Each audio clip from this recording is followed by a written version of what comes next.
What's up, guys? Today's the day I go from recording on this to recording on this.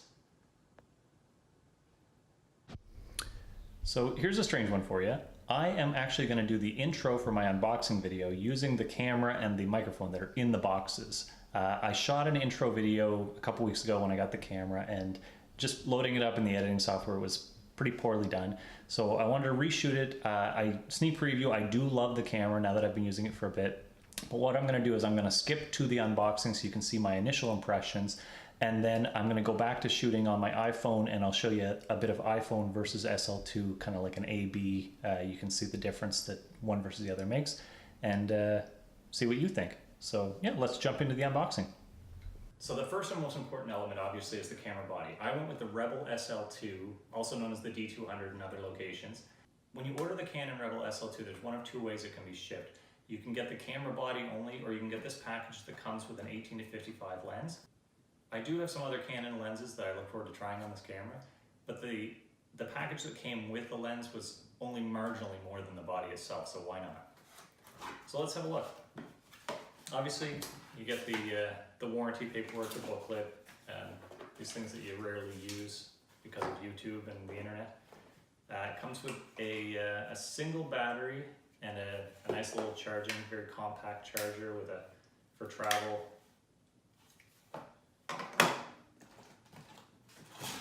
You've got your lens.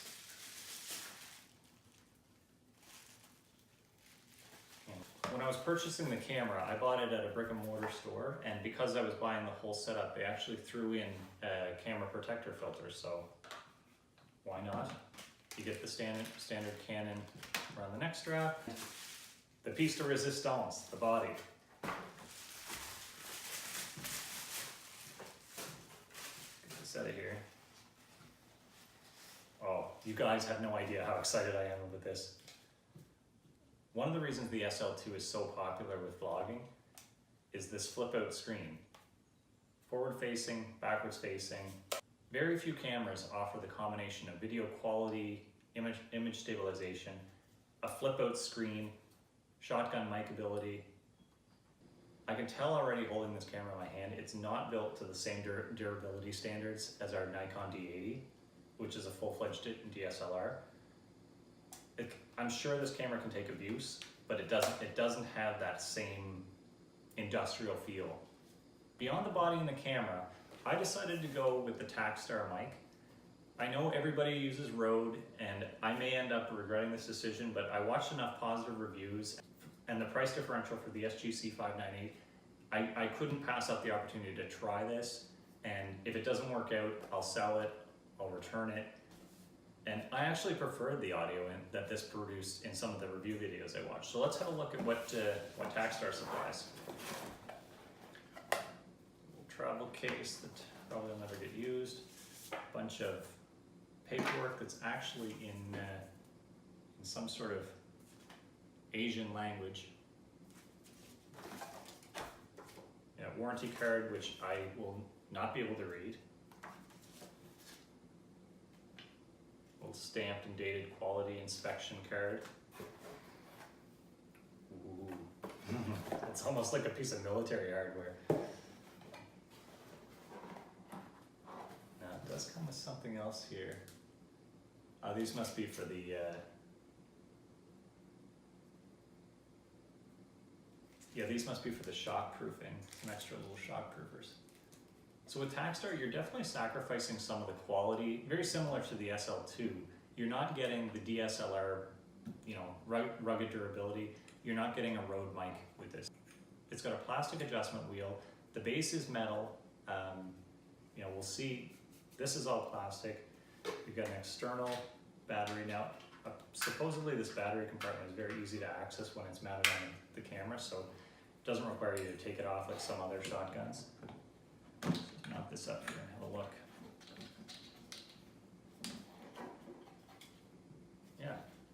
Yeah, I like that. Now, you do have the ability, I believe, if I'm not mistaken, to have this mount. There's two other adjustment spots, so you can have it forward of the camera or back of the camera. So if you're trying to shoot up by your face and you don't want it poking you in the eye or, you know, putting a mark on their forehead, you can mount it forward. Or if for some reason it was getting in the way of a larger lens, you can mount it backward. But yeah, overall, and of course, you know, you've got the plug-in.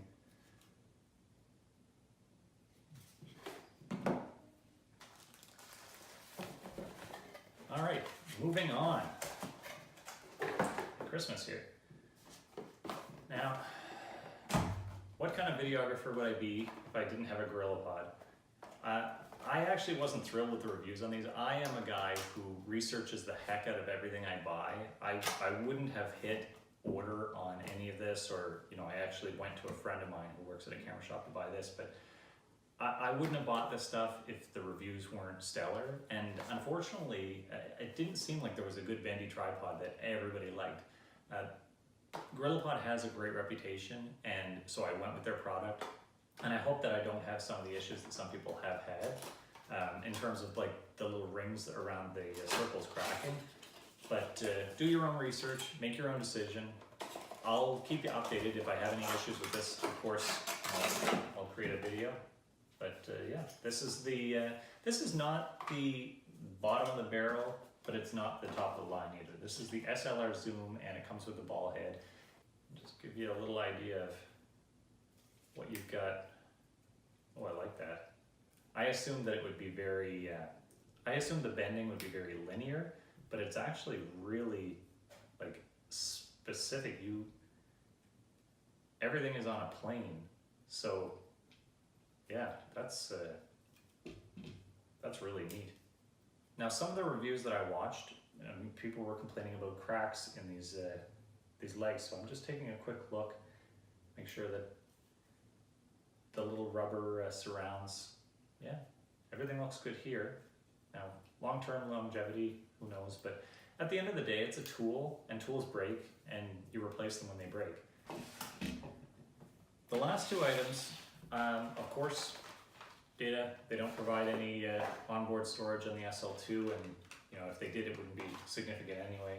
So 264 gig cards, so I've got a backup. So when I ordered my SL2, Canon had a sale on. It wasn't significant, but it was somewhere between $30 and $50. And this was on Amazon, and when I spoke to my friend who works at a camera shop, he said, yeah, oh yeah, it's same here, same price exactly, so brick and mortar, let's do it. And when I went in to order the camera, apparently when he rang it up, it said that there was this accessory kit that was supposed to be thrown in. So I didn't even realize I was getting this when I went in. Now, they have $99 as suggested retail value. I'm not gonna bother breaking it open. Well, you know what? I am gonna break it open. Because when I saw that it was a bag, I wasn't all that excited. It looks pretty small when you look at the picture for a bag. But one of the big things that I was excited when I saw is that you get an extra battery. You've got the ability to have a battery on your charger while you've got a battery in your camera. So I'm gonna go ahead and break this open.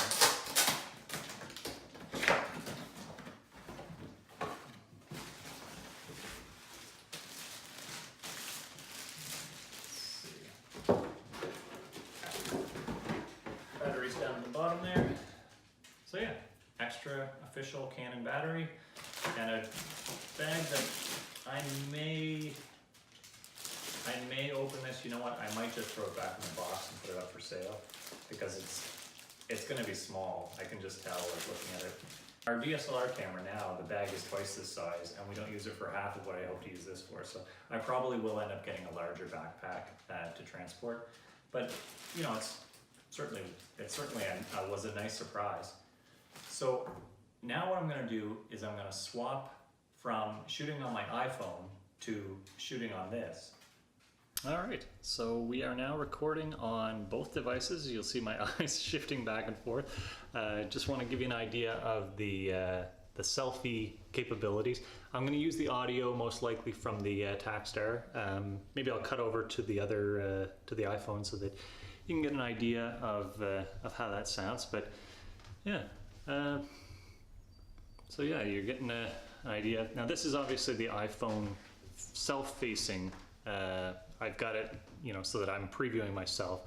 The camera that shoots outward is a little bit better, obviously, so I'll shoot some forward walking video, you know, not facing myself with the other camera, so you can see how that looks. But Yeah, this is, you know, on a sunny day, in a sunny room, what you see. Light at my back, and light coming in on the window, hit my face.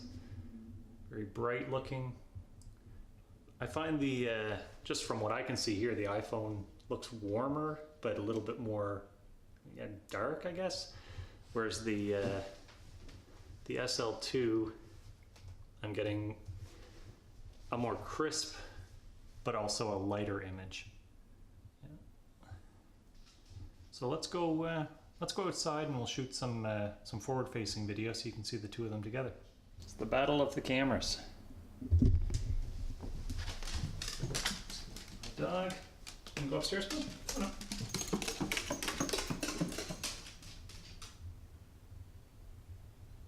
I'm heading outside, Mom. I'm just gonna take you for a lap of the house.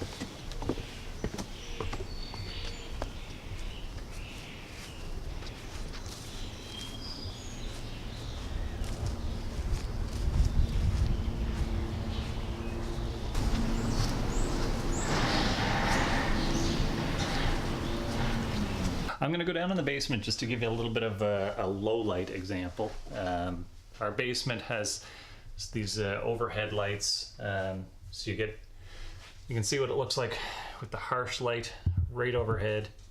Try to put the cameras as close together as I can here. Yeah, try and keep the cameras as close together as I can. But yeah, this is the harsh light right over my head, and then we'll wander through the basement, through some dark areas, so you can see how the two cameras adjust to changes in light. Right here, I'm facing one of our basement windows, so you've got the light coming through the window, hitting my face. It's not a bad looking light. We'll flip around so that the light's directly behind me. Probably the worst case for shooting photo or video, and how they both deal with that. The iPhone obviously is very washed out. The SL2 remains crisp, but it does obviously darken my face quite a bit. Now you can play with the AF ratio, you get that looking at quite a bit better, I'm sure. But yeah, this is a little bit of low light and different light. Just how the cameras adjust to light.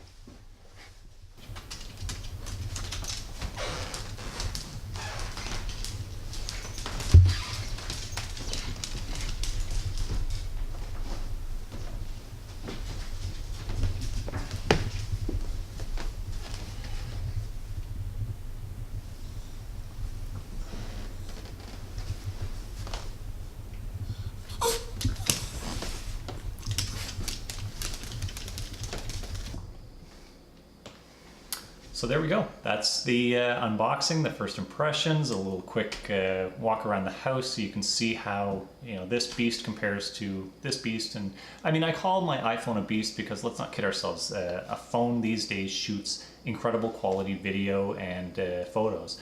It's just when you want to take yourself from, you know, a certain level to another level, you need to have professional equipment.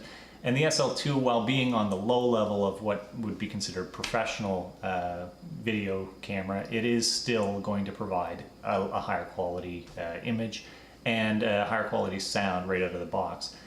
You wouldn't spend the same amount on, you know, what I'm staring at right now versus what I stare at most of the rest of the day, and not get something where it's relatively single purpose that does a better job at that single purpose. So I hope you enjoyed the video. Consider subscribing. I'm not sure what kind of content I'm going to be coming up with, but I have the tools to do it, so come along for the ride.